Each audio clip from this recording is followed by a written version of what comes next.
Alright guys, welcome back to our new episode, new video day.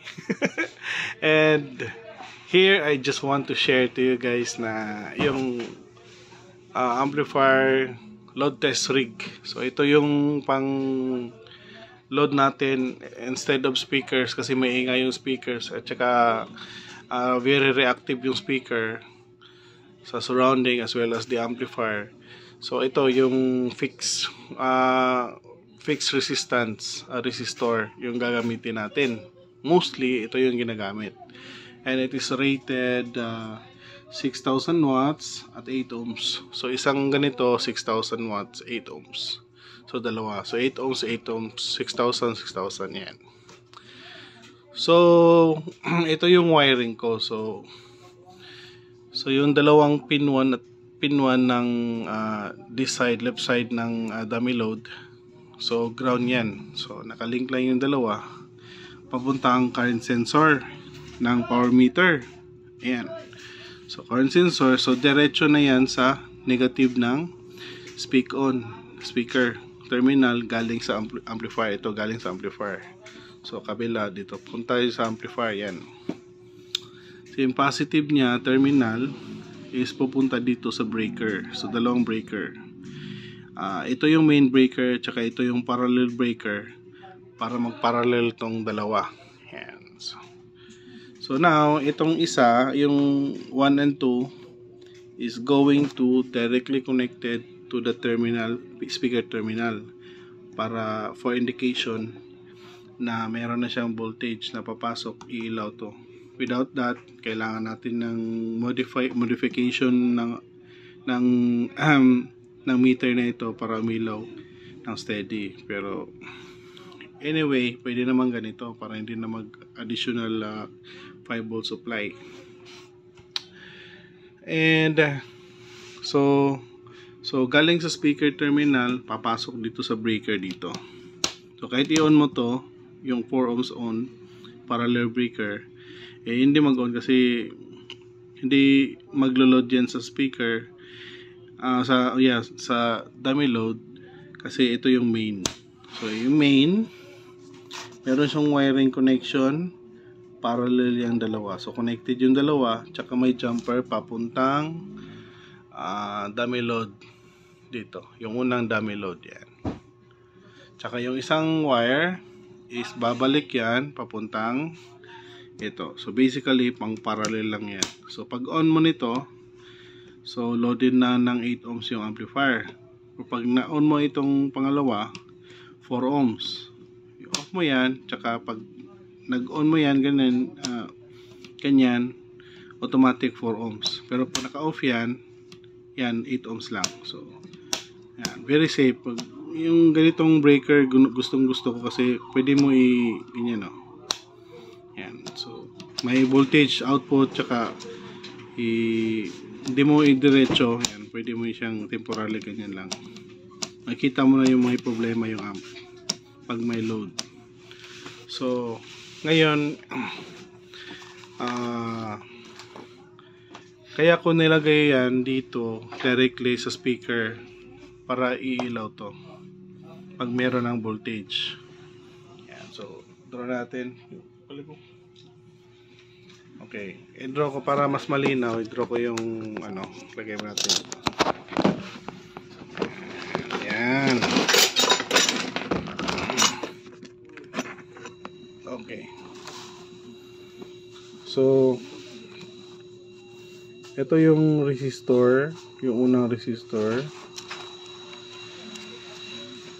8 ohms, 6k watts. Yan. Pangalawa, 8 ohms, 6k watts kaya.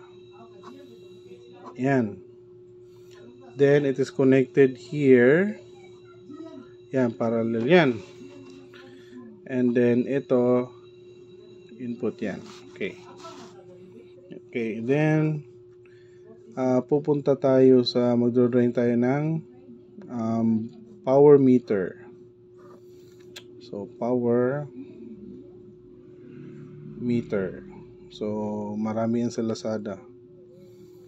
So meron yang pin 3 at 4. Yan. Meron siyang CT.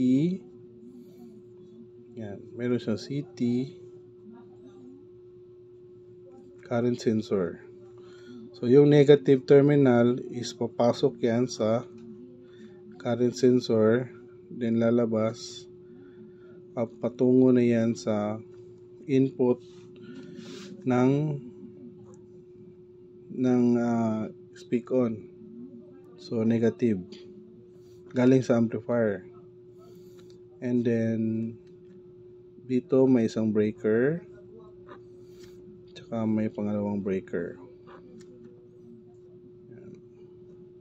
20 amperes AC breaker. Pwede na yan mag-cater sa mga malalaking amplifier kasi ano naman hindi naman continuous yung test natin. So saglit lang. So yung input dito is papasok yan, yung positive terminal papasok yan sa main breaker, 20 amperes.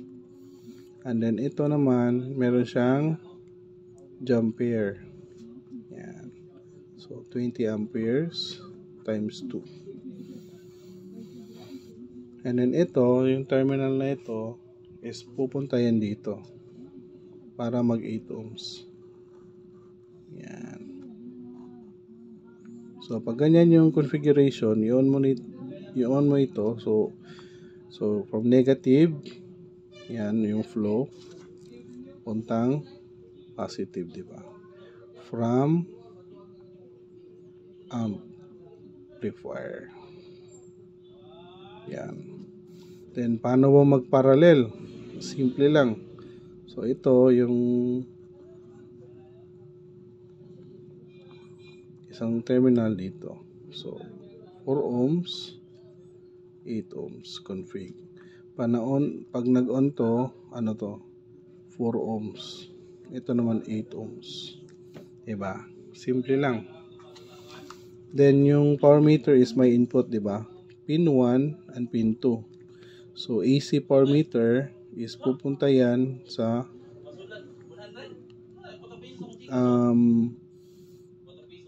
dito. Yan, jumper natin yan ganyan. Yan, yung positive. So yung isa negative is papasok yan papuntang negative terminal. Yan. So AC power meter. So pag meron ng output yung amplifier, kusang iilaw to. Around 30 volts iilaw na yan. So ito. Very simple. So meron na kayong pang test. Ito 20 amperes, 20 amperes. So yung signal flow dito, pag may signal yan from amplifier, papasok na yan sa power meter.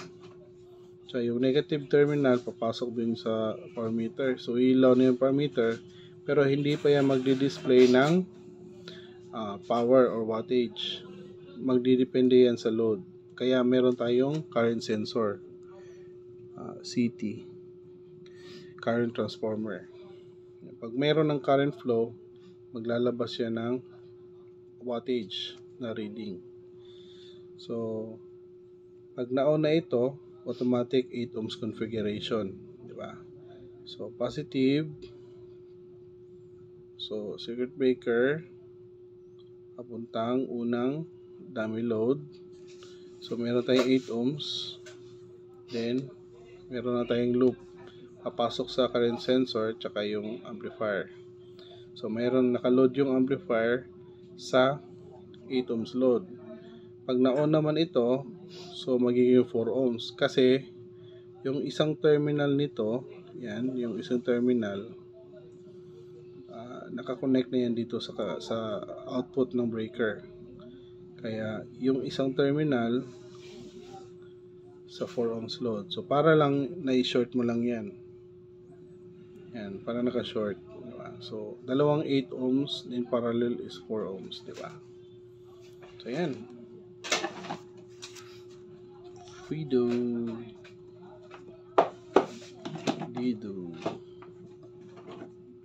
Check.